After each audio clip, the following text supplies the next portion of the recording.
Good day everyone, especially to our Sir Christian Umlas. We are the Group 3. Our presentation for today is an external assessment. Here are the introduction of an external assessment. Introduction. An external audit focuses on identifying and evaluating trends and events beyond the control of a single firm.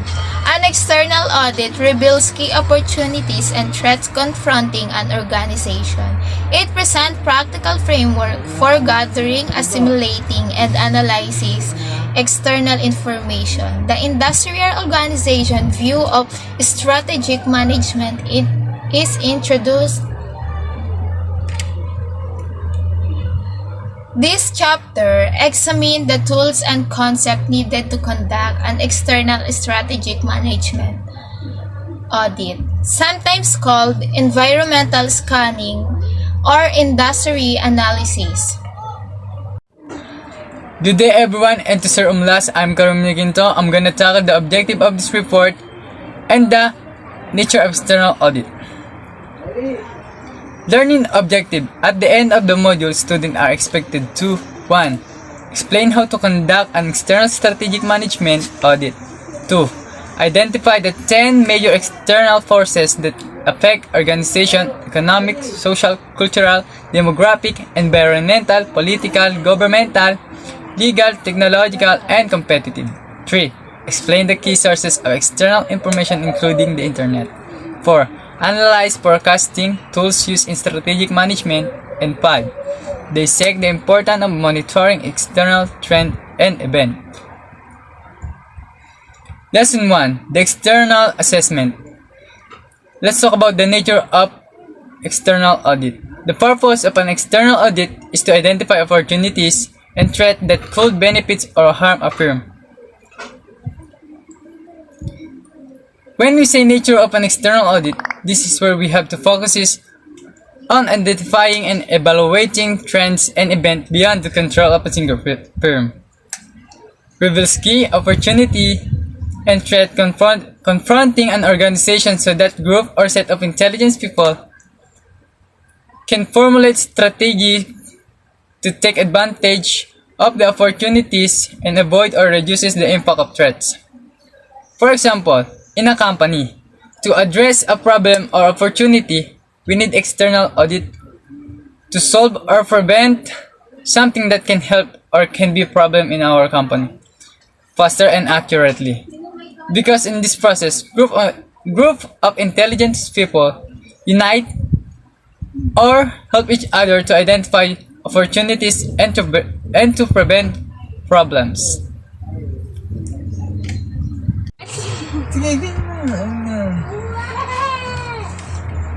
Good day everyone, I'm Maria Concepcion C. de los Santos. Let's tackle about Lesson 1, the external assessment. The process of performing an external audit. To perform an external audit, a company must gather competitive intelligence and information about economic, social, cultural, demographic, environmental, political, governmental, legal, and technological trend. An external audit requires the participation among a set of group of intelligence people as possible. Involvement in the strategic management process can be lead to organizational members' understanding and commitment.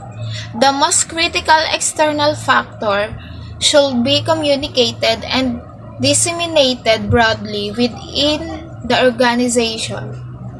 For example, the external auditor prepared and deliver a summary report to the company, which detail all of the findings from the audit.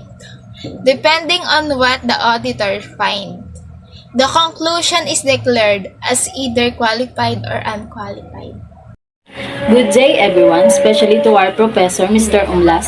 Before we continue our reporting, we will introduce first our name. My name is Andrea C. Armenta. We are the presentator of Lesson 2 entitled The Industrial Organization View. Let me know first the definition of the industrial organization. Industrial organization is a field of economics dealing with the strategic behavior of firms, regulatory policy, antitrust policy, and market competition.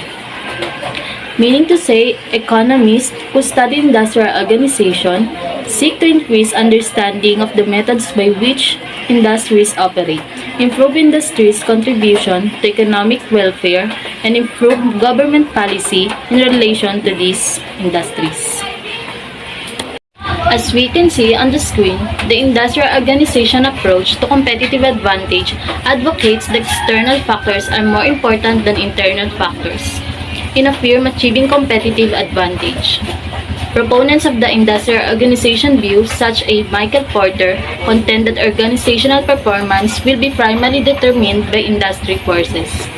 Next, industrial organization theorists contend that external factors in general and in the industry in which a firm chooses to compete has a stronger influence on the firm's performance than do the internal functional decisions manager make in marketing, finance, and the like.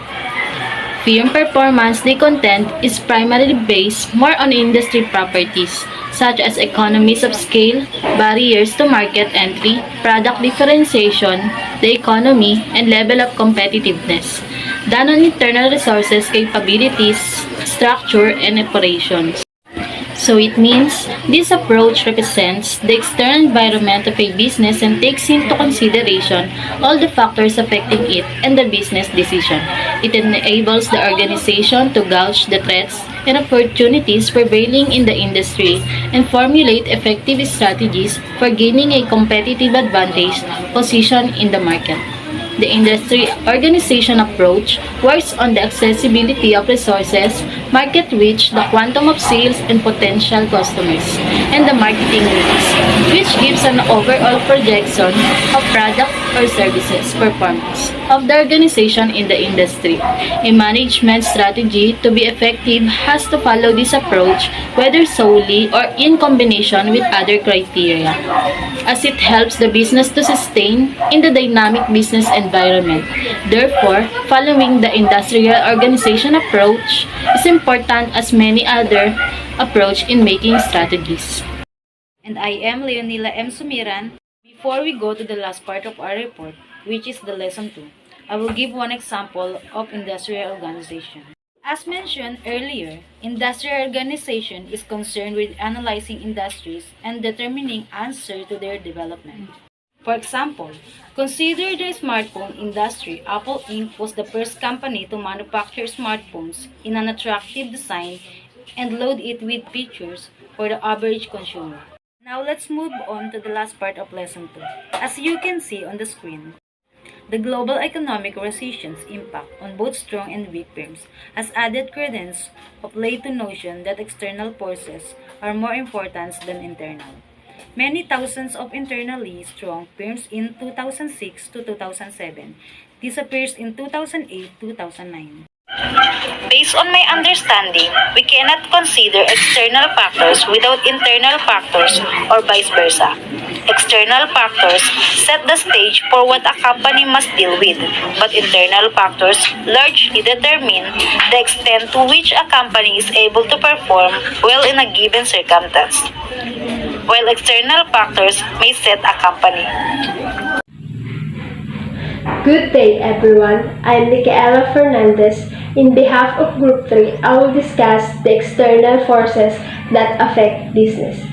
Key external forces directly affect both suppliers and distributors in identifying, evaluating the external opportunities and threats that enables organization to develop ideal mission.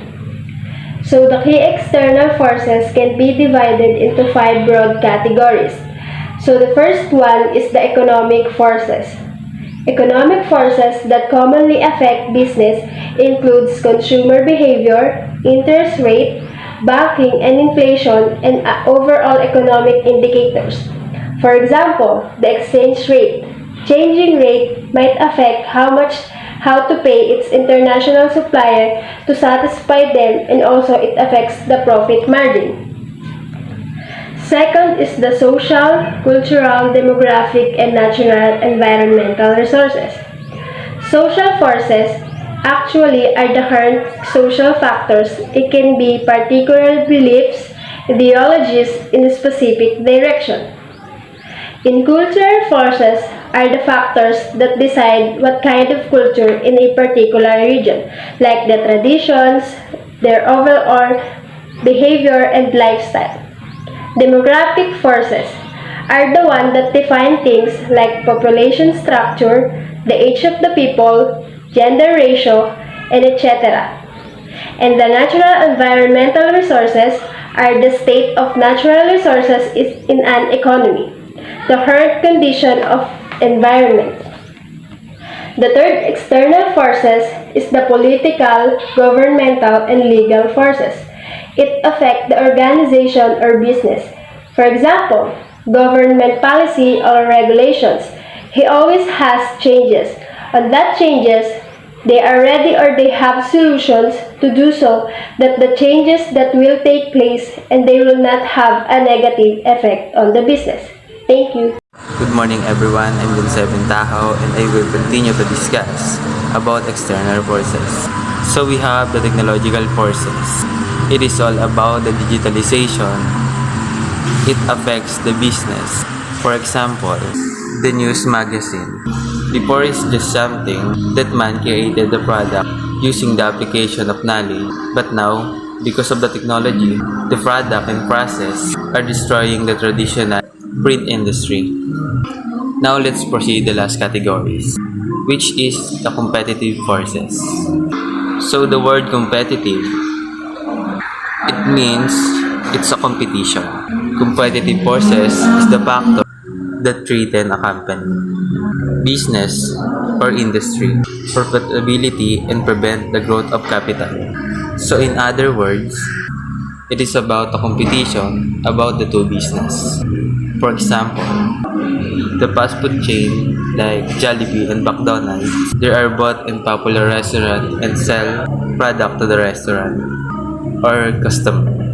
Competitive forces is collecting and evaluating information on competitors. Is essential for essential strategy formulation. A business cannot control external forces. All it can do is to react to them and make decisions to help remain successful. That's all. Thank you. Good day everyone, I'm Albert Jan Nunez from BSE 3D. Today, I will explain the meaning of 5 forces model. Number 1. Rivalry among competing firms. What is rivalry among competing firms? Competitive rivalry is a measure of the extent of competition among existing firms. Intense rivalry can limit profits and lead to competitive moves, including price cutting, increased advertising expenditures, or spending on service, product, improvements, and innovation. If we own a company, we should remember that there will always be competitors, and that competition will make the business either stronger or looser. Yet, we must not let the latter one happen. To remain in this field, we must be updated with all the trends, fad, or craze around us. And so, we can adjust to innovate and improve our products or services. It is true that it can limit our profits. With that, we comes up with the competitive moves. Using effective strategies, some of those are spending for promotion and advertisements, increasing the quality of the products or services, and price cutting. Since most of the customers choose an affordable, cheap but still of good quality products and services. These are the effects of rivalry among competing firms. Number 2. Potential entry of a new competitor. What happens when new competitor enters a market? The entry of a new competitor in a market tends to reduce the market prices. When there are more companies competing for the same market share, customers choose those with lower pricing, and the general price level goes down. The growing numbers of competitors in the market also affects the price cutting of a company and their products and services. As I said earlier, most of the customers choose the product or service with lowest price among other companies who offers the same. However, that makes the general price level down. Since the entry of competitors are uncontrollable and so as the continuation of lower of price, why new competitors are needed? When firms compete with each other, consumers get the best possible prices, quantity, and quality of goods and services. One important benefit of competition is boost to innovation. Competition among companies can spur the invention of a new or better products or more efficient processes. Number 3. Potential development of substitute product is one that may offer the same or similar benefits to a company as a product from another industry. The threat of a substitute is the level of risk that a company faces from replacement by its substitute. It is an important factor because it affects company and industry profitability. Through the years, substitute products continues to develop and increase.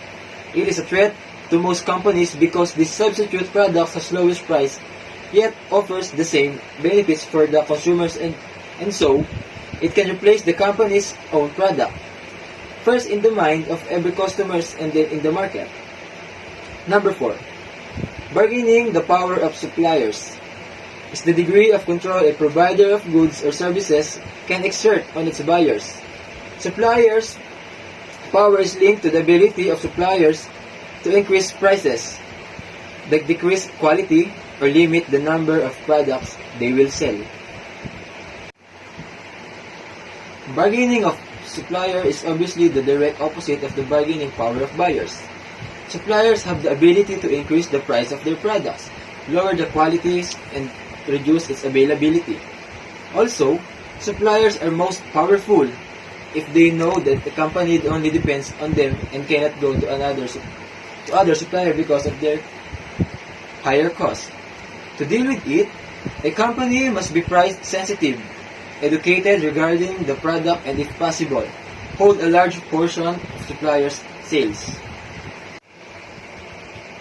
And for the last, number 5, bargaining the power of consumer.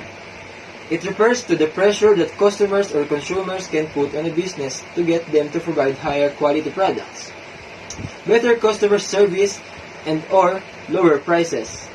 For example, customers are able to check prices of different airline companies fast through the many online price comparisons websites such as Skyscanner and Expedia. For me, consumer always have the power and is very important to every company.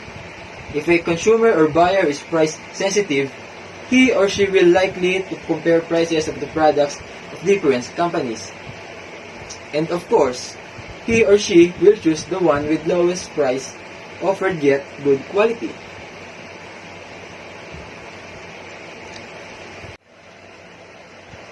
And that's all for today.